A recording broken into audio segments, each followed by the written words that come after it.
What's up, everybody? Welcome back to Underground Alexei, episode 3.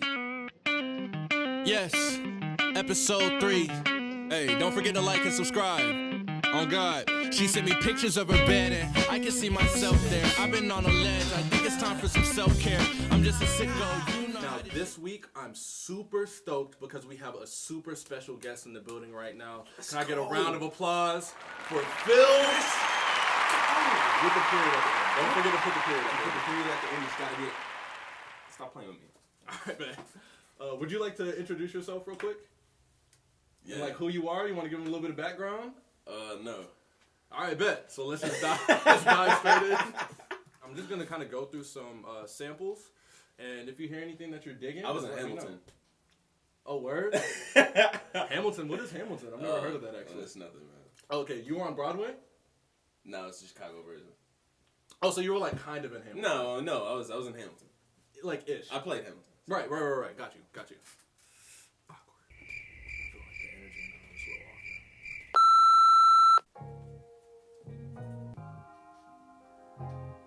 off now. Y'all got E flat major. That's my key.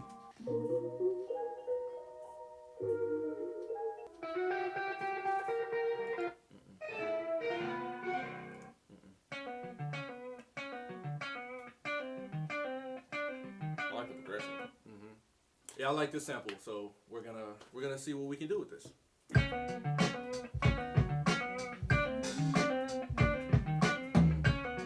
Hey, okay, perfect. This drum loop has something in there that I want to call some attention to. So, like I've mentioned in previous episodes, you want there to be a little bit of a switch, and in your drum breaks, sometimes at the end there will be a little bit of a fill, and sometimes a fill is going to be like boom, boom, Wait, boom, it's boom. gonna be a little bit of what?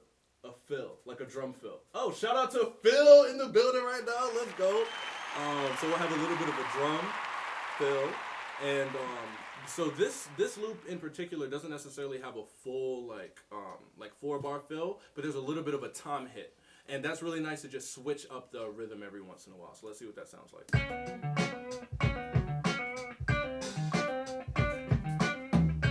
There we go. You hear that at the very end of it? That's always nice just for a little bit of variation and a little bit of accentuation. Now what I'm going to do is start building upon the loop with my own programmed sound. So I'm going to keep a little bit of the organic feel that's in that loop because that's just a recording of someone actually playing drums. Now I'm going to program some drums on top of that to make it a little bit more punchy.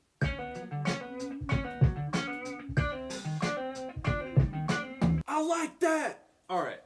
So the goat here, our videographer says that he has no idea what I'm talking about when I say, I like that! You know That's dude, right? Yeah. Dude, he'd be like, the funny dude, the dude. Be like, smile! Yeah. Oh my Throw God. that smile this way. Have you heard his song? No, he makes songs? That shit low key kind of, that shit hit low key though. We might have to get him on season 2. That'd be super fire. Will you shoot the shot for us? Am I gonna shoot a shot? Like that! Shit, wait. Yeah, I like that.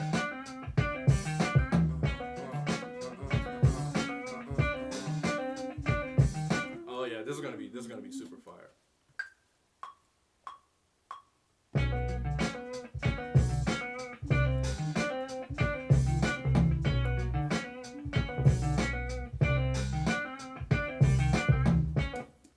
And then you guys already know what I'm gonna do next with these MIDI notes.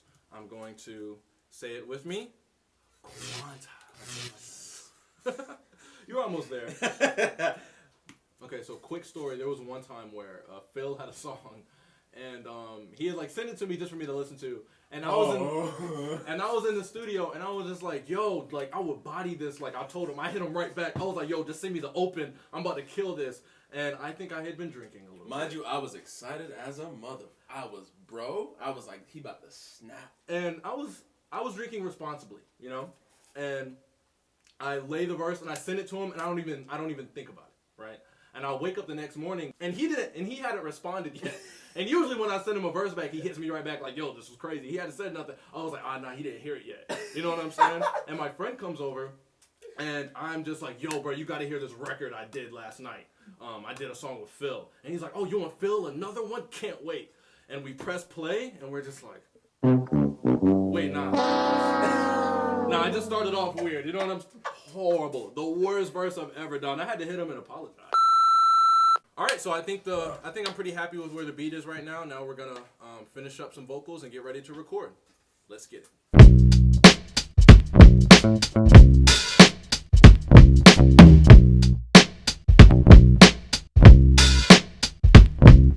So it's been a couple days since we did the episode with Phil, and now I'm going to dive in and show you how I mix my vocals. I do not go by numbers and frequencies. I think that you ought to, if you have the time to go study really in-depth mixing tutorials and stuff like that. There's a lot of great resources out there. I personally prefer to just go off of feel, like shapes and stuff like that. I'm going to show you my process, but mine is very organic, and I've had a lot of fun, and I appreciate this process. When I get too lost in, we need this at 10,000 hertz and the ratio is 4:1 over here, and I get super bored and I fall asleep and I never mix the song. But when I just go by ear and feel and sound, shout out to Phil, no pun intended. When I just go off of my ears and the feeling of it and just what I want it to sound like and just fine tuning soulfully, I find myself having a lot better time mixing my records. At a very basic level, mixing is just removing frequencies that you don't want and highlighting frequencies that you do want. That's what mixing is. But mixing is not fixing. If there's a whole bunch of, I don't know if you can hear this chair right here, but if there's a whole bunch of this sound going on in your actual singing vocals or rap vocals, there's only so much your engineer can do to get rid of those. That's not also going to remove some of the frequencies that you do want in your vocal. It's not miracle working. I'm going to start with my vocal, and I'm going to show you what I do at the very beginning. So the first thing that I'm going to do is I'm just going to get rid of some of the tails that I don't need, some of the spaces in between. I don't even have to listen to it. I already know that I'm just going to get rid of that stuff. There's nothing there. When there's a little bit of a waveform right there, as you can see, that's probably a breath. You can choose to take them out or leave them in. The next thing I'm going to do is I'm going to take those waveforms that are bigger than everything else, and I'm just going to turn them down a little bit just so they match a little bit better. Another reason why I like to mix by ear is you can have everything down to the scientific, decimal point or whatever of where exactly frequencies need to sit. But science doesn't always cover emotion and feeling and tone of your song, So you want to make sure as you're mixing that, it might be the right thing to do to compress something a certain way. But even if it's the right thing to do, it might not sound right in the context of your song, So you always want to make sure that you're, staying true to the overall vibe of your record. What I keep on my chain are things that I know I'm going to use every single time. So I know I'm going to have a gate every time. I know I'm going to have an SSL channel, which is just kind of a preliminary EQ. It almost serves as like a preamp, where your vocals just run through it a little bit cleanly. I can turn off the EQ and the de-esser that I have already. This CLA2A and the SSL channel, they're really just there as a preamp, which just means that your vocals are going to come in a little bit warmer so you can hear them a little bit better. I'll show you what it sounds like when I take them off. Oh God, she sent me pictures of her bed and I can see myself there. I've been on a ledge. I think it's time. You see how it's super quiet when I turn those back on? Oh God, she sent me pictures of her bed and I can see myself there. I've been on a ledge. It's just making them a little bit louder. They don't really have anything to do with mixing. So what I'm going to start off with is my first EQ. You're going to do 2 EQs, sometimes more, but 2 main EQs, one subtractive and one additive. And your subtractive EQ is just going to be getting rid of the frequencies that you don't want. When you first load up your EQ, you're going to be looking at something like this. It doesn't matter what EQ you're using. I use the FabFilter Pro Q3. You could use the stock. If you're on Ableton, you can use the stock EQ8 EQ, which is you see how it's just the same thing up here. You can see the waveforms. She sent me. The waveforms of the vocals look the same in either EQ, so you can use whatever you want. If you're on Logic, you can use their EQ, you can use the Ozone EQ, you can use all sorts of EQs. I just like the FabFilter one. So right here on your EQ, on this side, this is your low end. This is where your sub is going to sit. A little bit beside that, that's where your kick and 808s are gonna sit. This is where your vocals and your melodies are gonna sit. Your hi-hats and S sounds are kind of gonna be up here. And then up here is gonna be super high frequency stuff. So in your vocal, you're not, unless you're Barry White, you're not really gonna have any super low end all the way down here. So I'm gonna go ahead and remove that up to about here. That feels good. To leave room for your subs and your 808s. And I'm gonna do the same thing on my high end up here. I'm gonna have a little steep cut right there. And then I'm going to look at my waveform and I'm gonna be looking for the first mountain. Oh God, she sent me pictures of her bed and... You see that mountain right there? This mountain? That's the frequency where it sounds like... It sounds like you're talking with something in front of your face. So what you're gonna wanna do is dip that down.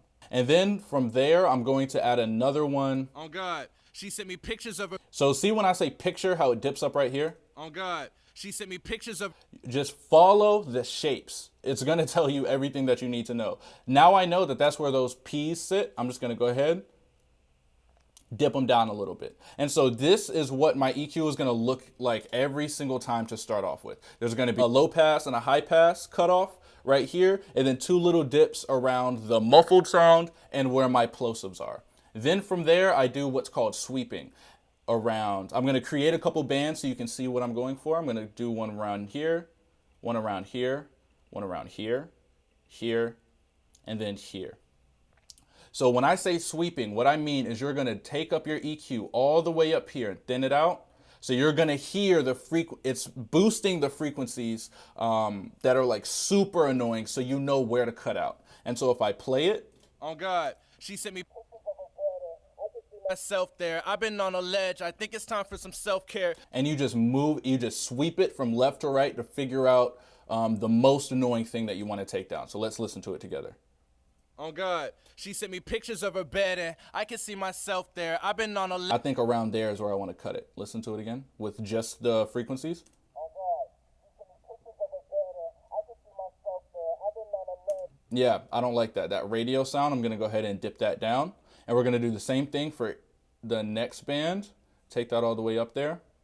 Oh God, she sent me pictures of her bed and I can see myself there. I've been on a ledge. Same thing, I'm going to take that down. And yo, when you start EQing your voice like this, pay attention to things that seem to happen, you know? Pay attention to the little numbers down here. I know I said just go off of feel, but when it comes to efficiency and workflow, if you know that every single time in your voice, the way, because your voice is different from everyone else's, if you know every single time there's a frequency you don't like at 600 hertz, just go ahead and dip that down. You don't even need to listen to it. You know, you already know what's going on. Just always take note of what you're doing. Oh God, she sent me pictures of her bed and I can see myself there. I've been on... Okay, and then right here, what I just noticed when I'm listening to that EQ band, that's kind of the frequency where my S's are sitting. So I'm gonna go ahead and dip that down a little bit lower and really thin. So it's only taking out the annoying harshness of the S without completely removing it. Oh God, she sent me pictures of her bed and I can see myself there. I've been on a ledge. I think it's time for some self-care. Okay, and now let's listen to the vocal without any of the EQ on there. Oh God, she sent me pictures of her bed and I can see myself there. Now let's listen to it with the EQ.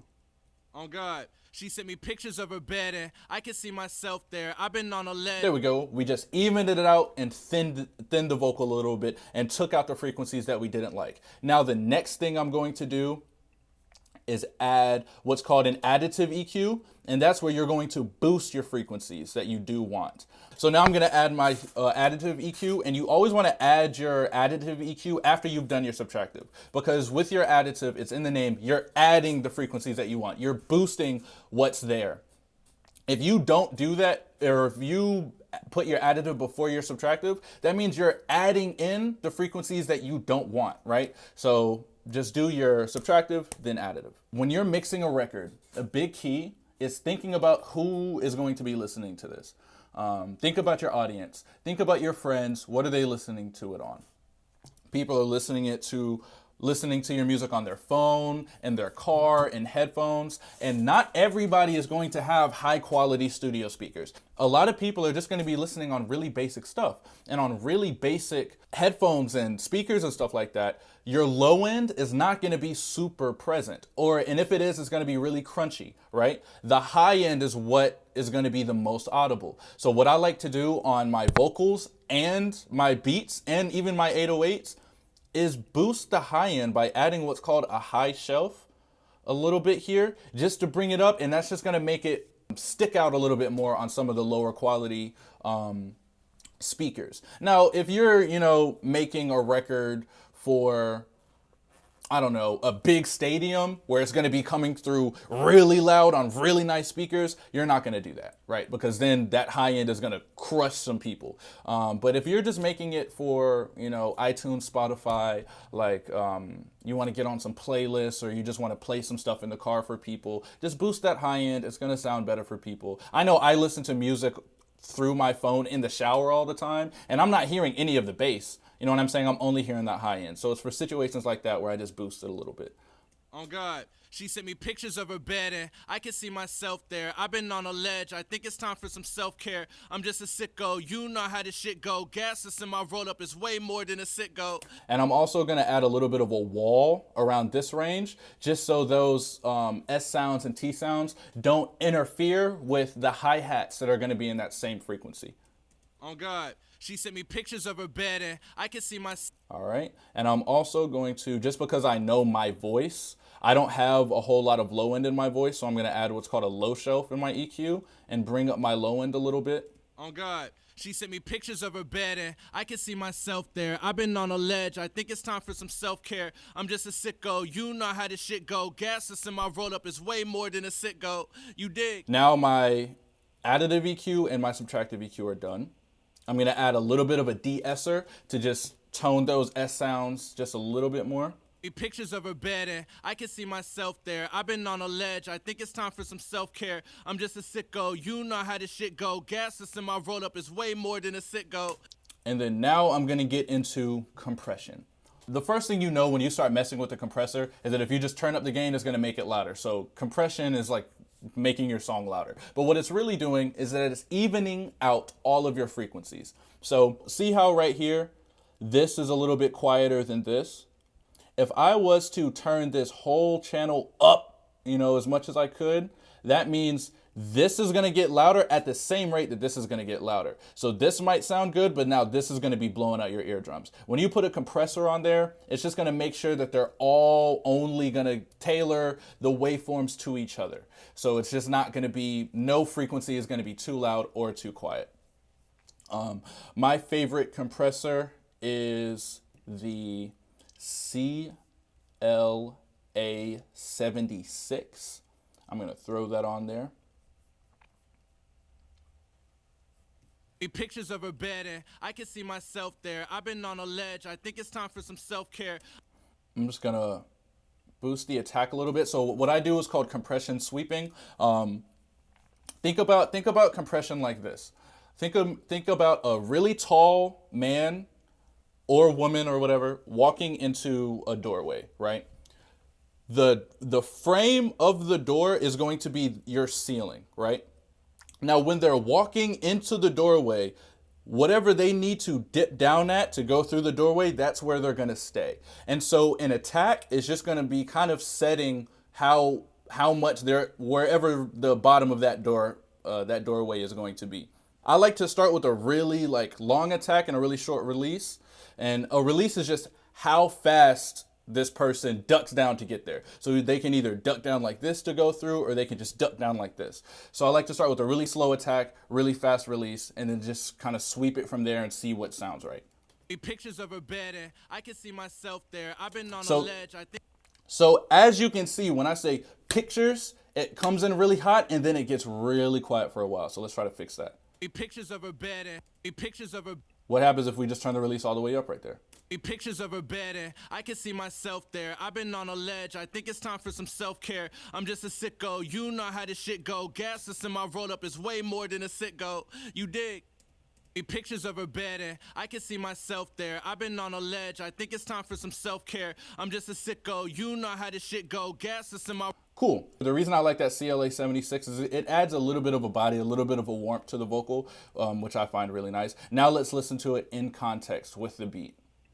She sent me pictures of her bed and I can see myself there. I've been on a ledge. I think it's time for some self-care. I'm just a sicko. You know how this shit go. Gas is in my road up is way more than a sicko. You dig? All right, cool. It's got kind of a vintage feel to it. So what I think I'm going to do is I'm going to add one more compressor on there, and it's called RVox. I really encourage everybody to get this compressor. It's really cheap, and it's pretty standard. You'll see a lot of people using them. But I'm just gonna bring down. She sent me pictures of her bed and I can see myself there. I've been on a ledge. I think it's time for some self-care. I'm just a sicko. You know how this shit go. Gas is in my road up is way more than a sicko. You dig? Now the next thing that I'm going to do is throw a doubler on it. Now what a doubler is gonna do is it's gonna kind of like widen out your vocals a little bit, and it gives it a little bit more of a, this doubler specifically gives it more of a robotic, like computerized feel. And so because I have that kind of vintage sound, this doubler is going to kind of go up against the vintage and give it a really unique feel in my experience. Well, let me make the doubler really extreme so you can see what it's doing. She sent me pictures of her bed and I can see myself there. I've been on a ledge. See how it just kind of widens it out, makes it feel a little bit robotic? She sent me pictures of her bed. If you just bring down that doubler a little bit to around 24, 23. She sent me pictures of her bed and I can see myself there. I've been on a ledge. I think it's time for some self-care. I'm just a sicko. You know how this shit go. Something about that feel right there makes it sound like I'm now in the record. I'm not just on top of the beat. You know, this is not just someone recording something into an iPhone and putting it over a record. You know, it sounds like everything is kind of together there, which I really like.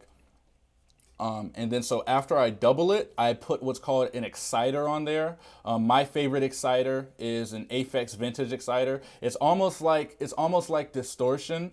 It just adds some really warm, nice body. I'm going to take down the axe a little bit just because I'm used to this. I know what sound I'm looking for. And then now let's listen to it with it on there. She sent me pictures of her bed and I can see myself there. I've been on a ledge. I think it's time for some self-care. I'm just a sicko. You know how this shit go. Gas is in my road up is way more than a sicko. You dig? And then now I want it to be a little bit louder. A good rule of thumb, pro tip right here, you want your vocals to be about the same volume as your snare. That's all. That's just, I usually always stick to that, and I haven't been let down. Oh God, she sent me pictures of her bed and I can see myself there. I've been on a ledge. I think it's time for some self-care. I'm just a sicko. You know. It feels like my snare is a little bit louder, so what I'm gonna do is you can turn it up this way on your channel. You can turn up the actual clip around here. What I like to do on Ableton, there's a plugin called, or there's an audio effect called Utility. It's gonna look a little bit different on different DAWs, but it's like on FL Studio, I think it's called like a stereo widener or something like that. It's a way to make your vocals go a little bit, kind of like the doubler. It makes it go this way. I'm gonna widen it a little bit to make it feel a little bit more full, and I'm gonna turn up the gain here. The reason I like this, doing my gain this way, is I have a lot more options. See how it goes up? You can raise it up 35 decibels or take it down an infinite amount of decibels. Whereas on my track, I can only go up to 6 decibels. Oh God, she sent me pictures of her bed and I can see myself there. I've been on a ledge. I think it's time for some self-care. I'm just a sicko. You know how this shit go. Gas is in my road up is way more than a sicko. You dig? Now, there's a whole lot of S's and breaths in this vocal. Oh God, she sent me pictures of her bed and I can see myself there. I've been on a ledge. I think it's time for some self-care. I'm just a sicko. You know how this shit go. And I think what I want to do is go back to that de-esser and adjust those a little bit more because I'm not in love with that sound. So remember in my EQ where I found that my S sound was around 9,000, I'm going to take up the frequency of my de-esser and match that. So I'm going to put that at around 975, and I'm gonna turn it down a little bit, see what that does. Oh God, she sent me pictures of her bed and I can see myself there. I've been on a ledge, I think it's time for some self-care. I'm just a sicko, you know how this shit go. Gas in my roll up is way more than a sicko. You dig? Cool, that feels a little bit better to me. And now the last thing that you're gonna wanna do on your main vocal is add a little bit of reverb and a little bit of a delay, just stylistic stuff. Just do it however you want, whether you want a 4th delay, a 6th delay, however fast you want that echo to be. So I'm gonna throw a little reverb on there. Oh God, she sent me pictures of her bed and I can see myself there. I've been on a ledge, I think it's time for some self-care. I'm just a sicko, you know how this shit go. Gas in my roll up is way more than a sicko. You dig? Cool. Now I'm not gonna really do too much different for the fill vocals. I'm gonna run through that same exact process and do a little bit of cool stuff at the end. So I'll see you once I get it EQ'd, compressed, and mixed to a point where I'm ready to throw in some stylistic plugins.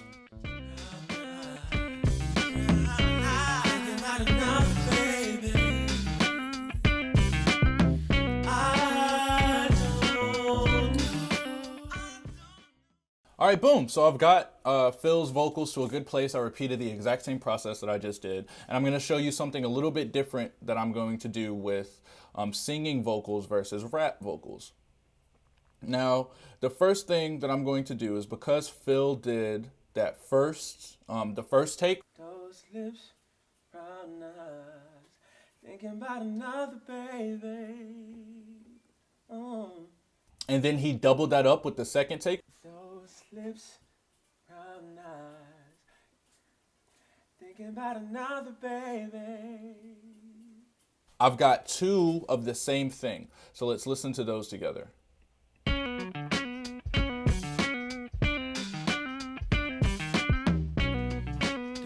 lips, brown eyes, thinking about another baby. One pro tip that's just going to make that sound better every time to me is I'm going to pan the first one to about 15 to the right and pan the other one about 15 to the left. And then now let's listen to it. Those lips, brown eyes. Just panning them to the right makes it feel a little bit fuller. And it feels like it's kind of one thing, like one vocal. Those lips, brown eyes. But it immediately feels a little bit better. So that's what I'm gonna do with those. Then I'm gonna bring in this secondary ad-lib track, which he did. I don't know.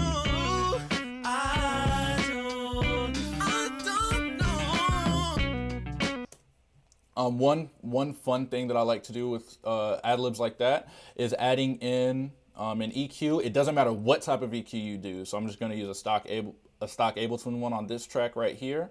And I'm gonna do a little bit of a low pass under here, so that ad-lib stuff is sitting right on top of the frequencies of the main ones.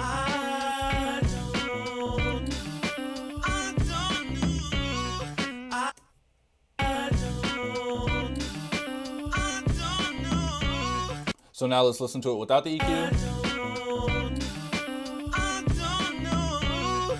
And then with the EQ. See, it just tucks it a little bit, which I think is really nice. Same thing with that last one.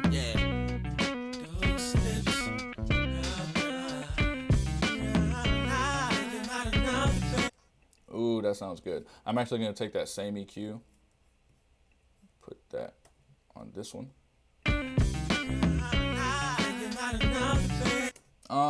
This is sounding really cool. And then what I'm going to do is on singer vocals, I'm going to use a different reverb, which is called Valhalla. I know, hey, if you don't know about Valhalla, you're asleep. Valhalla makes like the best reverb and delay plugins, in my opinion, at a, inexpensive level. So I'm going to bring in some reverb.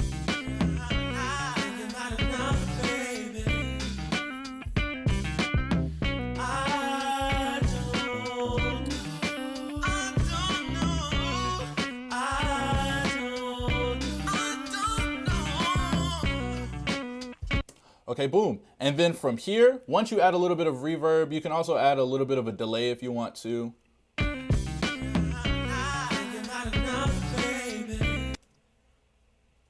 You hear that? You hear that?